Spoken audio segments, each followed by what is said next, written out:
ಮದ್ಯಪಾನ ಚಟವಾದ್ರೆ ಅದನ್ನ ಬಿಡೋದು ಬಹಳ ಕಷ್ಟ. ಆಲ್ಕೋಹಾಲ್ ದೇಹವನ್ನ ಮಾತ್ರವಲ್ಲ, ಕುಟುಂಬವನ್ನೇ ಹಾಳು ಮಾಡಿಬಿಡುತ್ತೆ. ಮದ್ಯದ ಅಮಲಿನಲ್ಲಿ ಮುಳುಗಿ ಏಳುವವರಿಗೆ ಅದರಿಂದ ಹೊರಬರೋದಿಕ್ಕೆ ಒಂದು ಒಳ್ಳೆಯ ಚಿಕಿತ್ಸೆ ಇದೆ. ಅದೇನು ಅನ್ನೋದ್ರ ಬಗ್ಗೆ ಮಾಹಿತಿ ನೀಡ್ತೇನೆ. ನಾನು ಶ್ವೇತಾ. ಇಂತಹ ಉಪಯುಕ್ತ ಮಾಹಿತಿ ನೀಡೋ ಸುದ್ದಿಯಾನದ ಸಬ್ಸ್ಕ್ರೈಬರ್ ಆಗೋದಿಕ್ಕೆ ನೀವು ಮರಿಬೇಡಿ. ಆಲ್ಕೋಹಾಲ್ ಸೇವನೆಯಿಂದ ಗಂಭೀರ ಆರೋಗ್ಯ ಸಮಸ್ಯೆಗಳು ಎದುರಾಗ್ತವೆ ಎಂದು ಗೊತ್ತಿದ್ರೂ ಚಟದ ದಾಸರಾದವರಿಗೆ ಕಮ್ಮಿ ಇಲ್ಲ. ಇದಕ್ಕಾಗಿ ಮದ್ಯದ ವ್ಯಸನಿಗಳನ್ನ ಚಟಮುಕ್ತ ಮಾಡಲು ಅನೇಕ ಜಾಗೃತಿ ಕಾರ್ಯಕ್ರಮಗಳನ್ನು ನಡೆಸಲಾಗುತ್ತೆ. ಇದರ ನಡುವೆ ಉತ್ತರ ಪ್ರದೇಶದ ರಾಜಧಾನಿ ಲಕ್ನೋದ ವೈದ್ಯರೊಬ್ಬರು ಮದ್ಯ ವ್ಯಸನಿಗಳನ್ನ ವ್ಯಸನ ಮುಕ್ತ ಮಾಡಲು ಹೊಸ ದಾರಿ ಕಂಡು ಹಿಡಿದಿದ್ದಾರೆ. ಕುಡಿತದ ಚಟದಿಂದ ಮುಕ್ತಿ ಹೊಂದಲು ಬಯಸುವವರಿಗೆ ಅವರು ನೀಡ್ತಿರುವ ಚಿಕಿತ್ಸೆ ಅಚ್ಚರಿ ಹುಟ್ಟಿಸಿದೆ. ಕಿಂಗ್ ಜಾರ್ಜ್ ವೈದ್ಯಕೀಯ ಕಾಲೇಜಿನ ಡಾಕ್ಟರ್ ಅಮಿತ್ ಆರ್ಯ ಅವರು ಈ ಚಿಕಿತ್ಸೆ ಆರಂಭಿಸಿದ್ದಾರೆ. ಮನುಷ್ಯನ ಮೆದುಳು ವಿದ್ಯುತ್ ಸಂಕೇತಗಳನ್ನು ರವಾನಿಸುತ್ತೆ.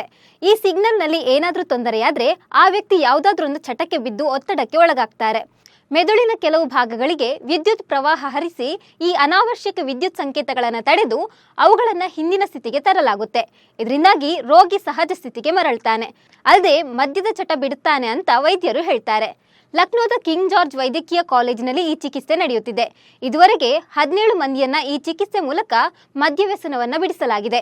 ಈ ಚಿಕಿತ್ಸೆಯನ್ನ ಟ್ರಾನ್ಸ್ನಿಯಲ್ ಡೈರೆಕ್ಟ್ ಕರೆಂಟ್ ಸ್ಟಿಮ್ಯುಲೇಷನ್ ಟೆಕ್ನಿಕ್ ಅಂತ ಕರೆಯಲಾಗುತ್ತೆ. ಸಾಂಪ್ರದಾಯಿಕವಾಗಿ ಬಳಸಲಾಗುವ ಈ ಟೆಕ್ನಿಕೋಥೆರಪಿಯಲ್ಲಿ ರೋಗಿಯನ್ನ ಪ್ರಜ್ಞಾಹೀನಗೊಳಿಸಲಾಗುತ್ತೆ. ನಂತರ ಅವನಿಗೆ ಕರೆಂಟ್ ಶಾಕ್ ಅನ್ನು ನೀಡಲಾಗುತ್ತೆ. ಮೊದಲು ಪ್ರಜ್ಞೆ ಇರುವಾಗಲೇ ಕರೆಂಟ್ ಶಾಕ್ ನೀಡಲಾಗ್ತಿತ್ತು. ಇದನ್ನು ನಿಷೇಧಿಸಿದ ಕಾರಣ ಈಗ ಪ್ರಜ್ಞೆ ತಪ್ಪಿಸಿ ವಿದ್ಯುತ್ ಶಾಕ್ ನೀಡಲಾಗುತ್ತಿದೆ. ಮದ್ಯವ್ಯಸನಿಯ ಪ್ರಜ್ಞೆ ತಪ್ಪಿಸಿ ನಂತರ ತಲೆಯ ಕೆಲ ಭಾಗಗಳಿಗೆ ವಿಶೇಷ ಸಾಧನವನ್ನು ಅಳವಡಿಸಿ ಶಾಕ್ ನೀಡಲಾಗುತ್ತೆ.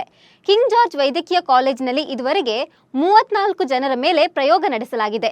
ಇವರನ್ನ 2 ಭಾಗಗಳಾಗಿ ವಿಂಗಡಿಸಲಾಗಿತ್ತು. ಮೊದಲ ಗುಂಪಿನ ರೋಗಿಗಳಿಗೆ ಕರೆಂಟ್ ಶಾಕ್ ನೀಡಲಾಯಿತು. ಅವರಿಗೆ 1 ವಾರದಲ್ಲಿ 20 ನಿಮಿಷಗಳ 5 ಸೆಷನ್ ನೀಡಿದ ನಂತರ ವಿಶ್ಲೇಷಣೆ ಮಾಡಲಾಯಿತು. ಮೊದಲ ಗುಂಪಿನ ಎಲ್ಲರೂ ಮದ್ಯಪಾನವನ್ನ ಬಿಟ್ಟಿದ್ರು. ಕರೆಂಟ್ ಶಾಕ್ನಿಂದ ಅವರಿಗೆ ಮತ್ಯಾವ ಸಮಸ್ಯೆಯೂ ಆಗಿರಲಿಲ್ಲ. ಇದು ಈಗ ಜನರನ್ನ ಚಟಮುಕ್ತ ಮಾಡಲು ಹೊಸ ಚಿಕಿತ್ಸೆ ಆಗುವ ಭರವಸೆ ಮೂಡಿದೆ. ಇನ್ನು ನೀವು ನಮ್ಮ ಸುದ್ದಿಯಾನ ಚಾನೆಲ್ನಲ್ಲಿ ಜಾಹೀರಾತು ನೀಡಬಹುದು.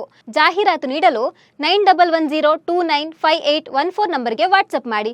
ನಿಮ್ಮ ಪ್ರೀತಿ ಪಾತ್ರರಿಗೆ ಸುದ್ದಿಯಾನದ ಜೊತೆಗೆ ಶುಭ ಕೋರಿ. ನಮಸ್ಕಾರ.